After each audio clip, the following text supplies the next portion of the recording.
Bonjour, bienvenue dans la leçon 13 de la méthode Fonzi. Nous poursuivons notre petite aventure de progression sur le violon et la leçon 13 est un grand passage car nous passons aux liaisons. Qu'est-ce que c'est qu'une liaison? En violon, nous distinguons des notes qu'on va appeler détachées et d'autres notes que nous allons appeler liées. Les notes détachées sont celles que vous avez jouées jusqu'à maintenant, c'est-à-dire que vous avez dans un même archet joué qu'une seule note. Un seul tiré, une note. Un seul poussé, une note. Un tiré, une note.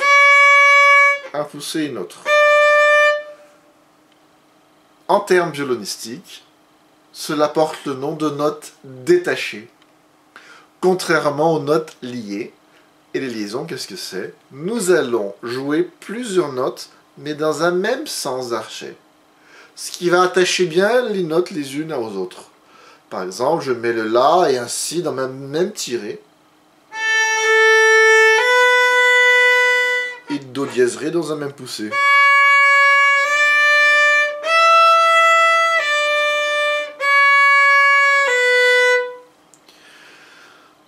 Alors, ça va vous demander au tout début d'essayer de mettre dans un même sens une note et une deuxième. Pour cela, vous regardez votre archet. Quand vous arrivez au milieu de la note, vous posez le doigt. Au milieu de l'archet, vous posez le doigt. Je tire, je suis au talon. J'arrive au milieu, je pose. Là, je peux mettre le deuxième doigt. Je vais lier au troisième doigt, je pose. Il y a quelque chose d'essentiel dans ces faits d'essayer de lier les notes, c'est de réserver une place égale pour chacune des notes. Donc, il va falloir répartir les notes dans l'archet. Si vous en avez deux dans le même sens, ça fait une note qui a droit à une moitié et une deuxième moitié pour la deuxième note. Très souvent, ce qui se passe, c'est que la première note va manger toute la place et il ne va plus en rester pour la deuxième. Donc il faut essayer de maîtriser la vitesse du mouvement de l'archet, pas être trop rapide, et puis surtout de préserver de la place pour une deuxième note.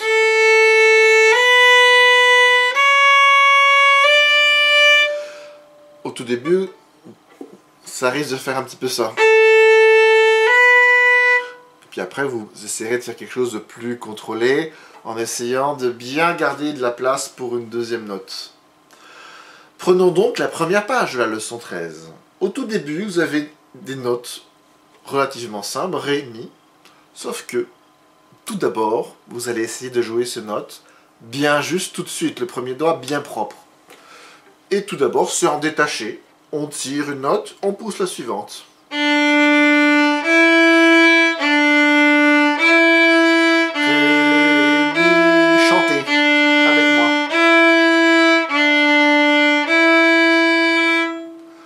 Jouez là tout de suite, immédiatement après moi, pour avoir un premier doigt bien propre. Nous allons faire la même chose maintenant avec des liaisons. Nous allons lier le Ré au Mi. On va garder la pulsation, et ça c'est la grosse difficulté avec les liaisons, c'est de maintenir la pulsation. Le rythme devient plus difficile. Je vais mettre donc un métronome. Je recommence la première ligne, note détachée.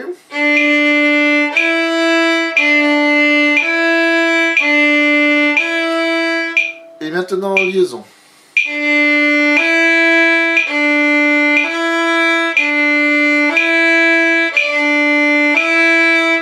Voilà, la difficulté c'est de bien poser, de bien soulever les doigts. Peut-être vous allez avoir besoin de quelques essais avant que cela marche vraiment. Ne vous inquiétez pas, c'est normal. J'ai mis quelque chose de plus dur. Tout de suite après, on va lier 4 notes dans un même sens d'archet. 4. Donc, ce sont des noirs, ça va faire 4 temps à répartir. Donc, il va falloir organiser une place dans l'archet pour chacune des notes, chacun des temps. Donc, un quart d'archet par note. Ré, mi,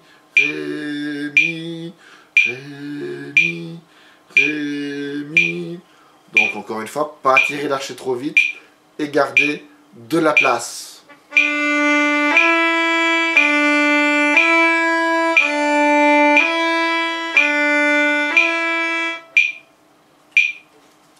Poursuivons.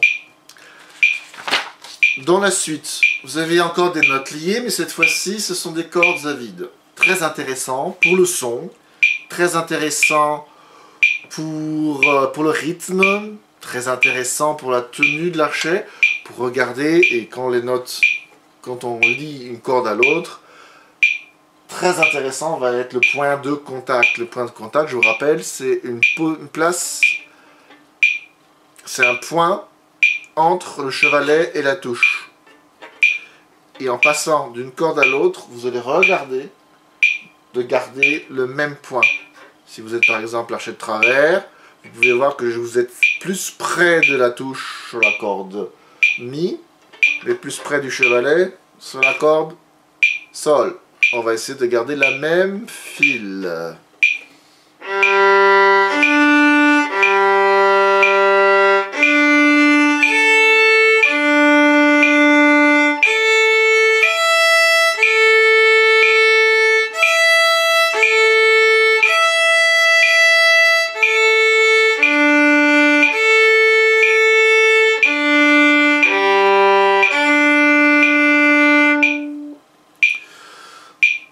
Exercice liaison numéro 2. Là, la très grosse difficulté va être de maintenir la pulsation.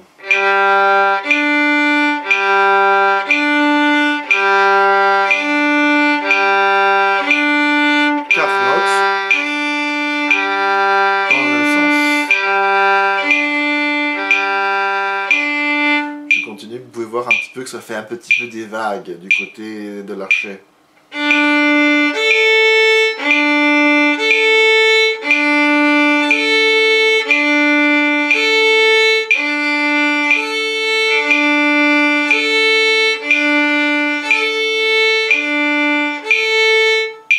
Continue.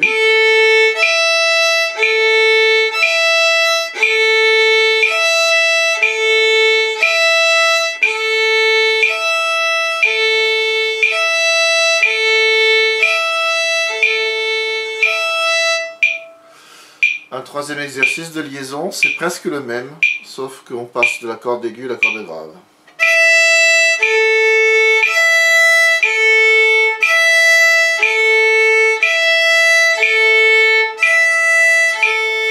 Doucement, chaque note a droit à une place.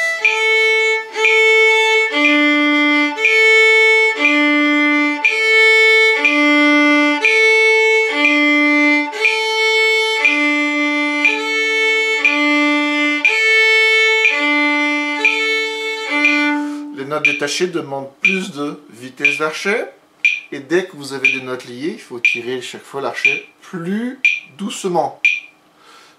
Quand vous avez deux notes dans le même sens, c'est comme si vous aviez une blanche. Deux temps dans un même sens. Donc, cela induit une vitesse adaptée, une vitesse du mouvement. Quand vous avez quatre notes liées, c'est comme si vous jouiez une ronde. Il y a 4 temps à répartir dans l'archet. Donc il faut aller encore plus lentement. La dernière ligne.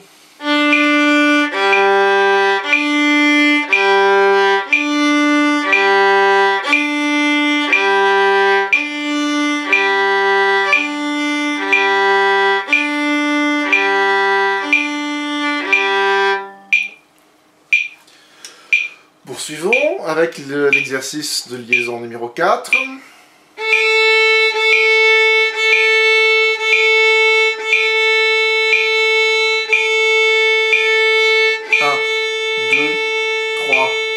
Quatre. 1, 2, 3, 4. Attention à la justesse du si. Bien 4 temps la ronde. Bien 4 temps la mesure de pause. 3, 4.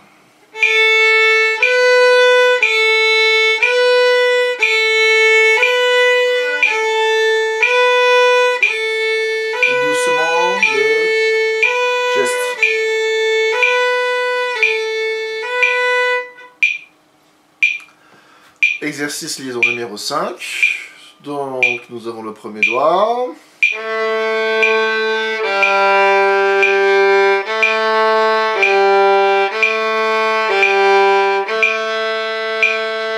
Bien la ronde. 1, 2 et 4 notes liées.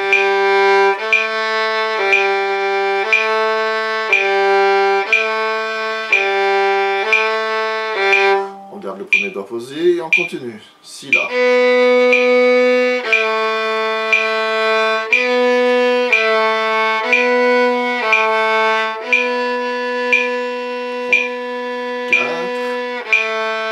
Comptez vos temps.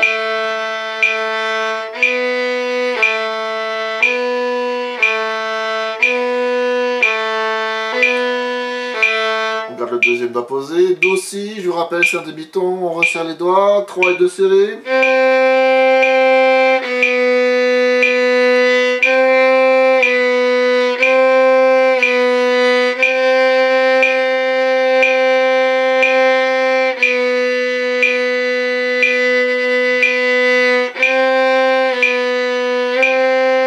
Gardez bien les autres doigts posés derrière. On continue. Quatrième doigt, ré, do. Gardez bien le 1, le 2, le 3 posés.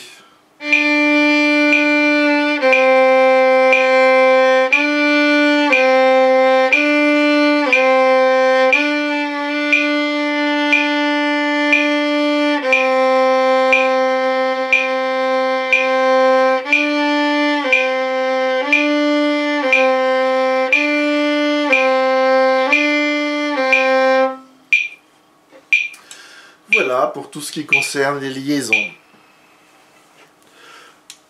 Vous avez une page encore, la page 4.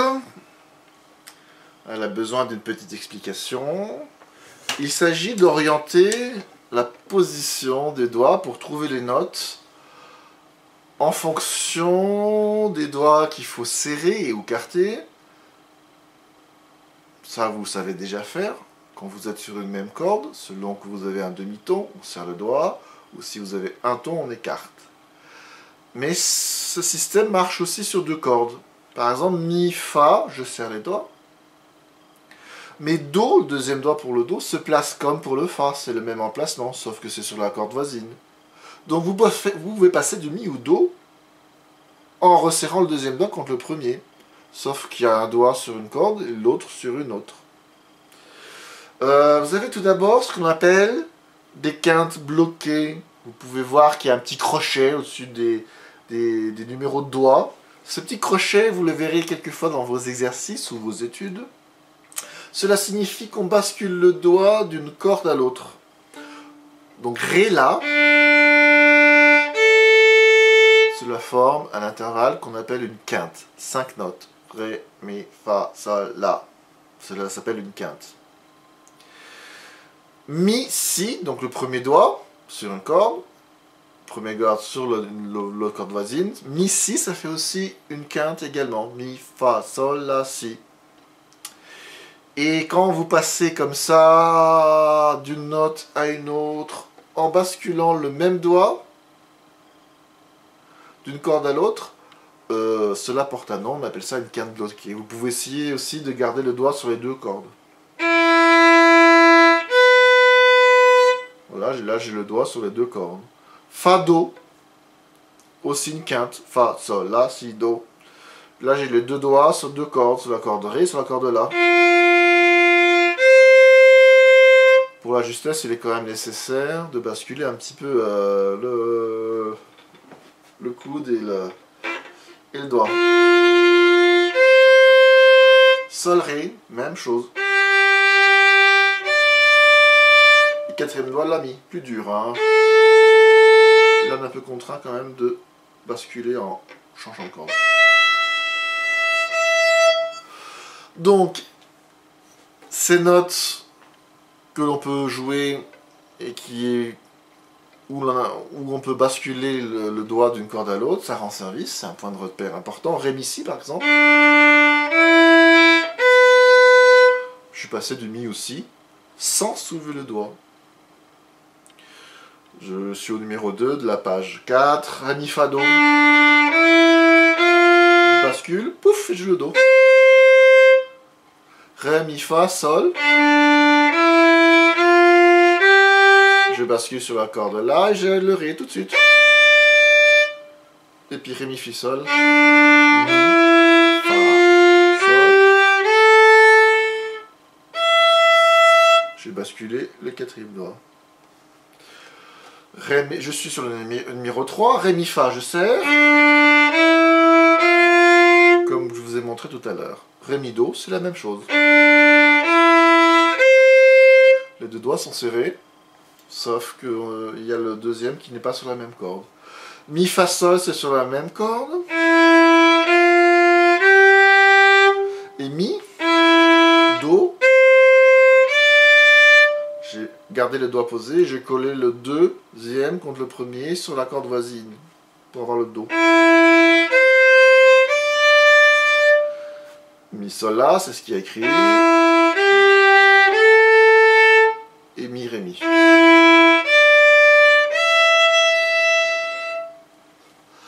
Voilà un petit peu la logique. Donc, si on a la possibilité de basculer d'un doigt d'une corde à l'autre sans le soulever, on fait. Et puis on peut se servir de ces resserrages de doigts pour placer un peu plus rapidement le doigt pour avoir les notes plus justes aussi. Donc je poursuis dans cette logique avec le numéro 4 que j'enchaîne d'un trait.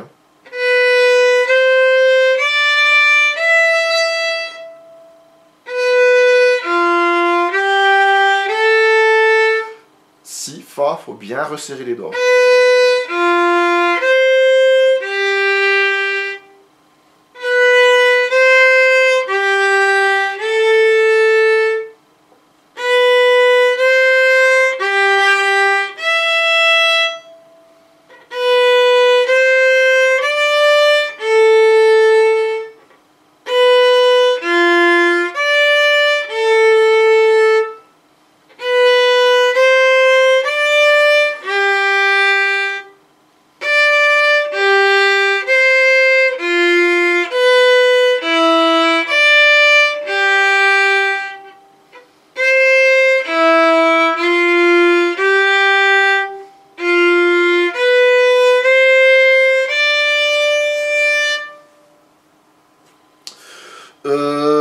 Je continue avec l'exercice 5. Donc sol, la, si, do, je serre les doigts pour si, do. Mais sol, la, si, sol, je vais faire aussi un serrage de doigts entre le 2 et le 3.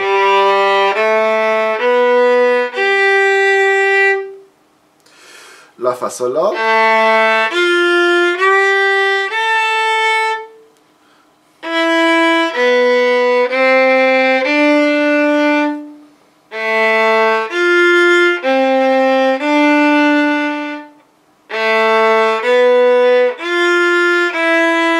Celui-là était méchant. Là, si. J'écarte le deuxième doigt, mais je suis obligé de le replier contre le premier pour fa, mi.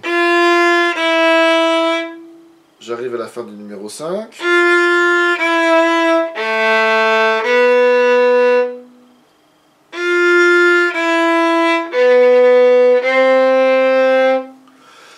Enfin, le numéro 6. Bon, vous voyez pas trop, je me mets plutôt comme ça.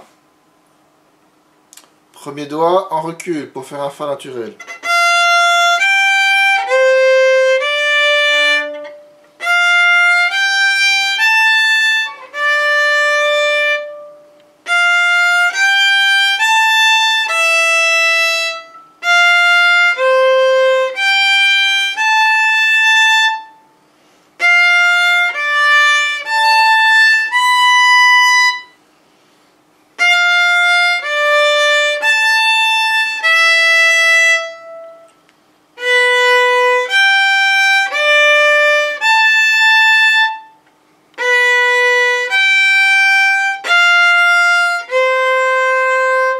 J'essaie de pencher le violon pour que vous voyez un petit peu mieux.